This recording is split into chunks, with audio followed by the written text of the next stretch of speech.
ఓపీలో మేము blood cancer పేషెంట్స్‌కి కానీ, థాలసీమియా, ఏప్లాస్టిక్ ఎనీమియా ఇలాంటి జెనెటిక్ డిజార్డర్స్ కానీ, బోన్ మ్యారో డిజార్డర్స్ కానీ ఉండేటప్పుడు బోన్ మ్యారో ట్రాన్స్‌ప్లాంటేషన్ చేయాలని చెప్తూ ఉంటాం అనమాట. ఇది ఎప్పుడు చేయాలనే క్వెషను ఎవరికి చేయాలి అనేది ఇంపార్టెంట్.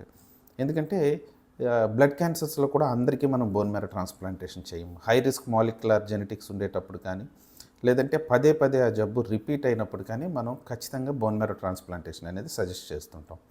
అదే థాలసీమియా వ్యాధికి వచ్చేసరికి చిన్నపిల్లల్లో రిపీటెడ్‌గా బ్లడ్ ట్రాన్స్‌ఫ్యూజన్స్ అవుతున్నప్పుడు ట్రాన్స్‌ప్లాంటేషన్ అడ్వైజ్ చేస్తాం. ఇది ఈ థాలసీమియా వ్యాధిలో ఎంత ఎర్లీగా చేసుకుంటే అంత సక్సెస్ రేట్స్ ఎక్కువగా ఉంటాయన్నమాట.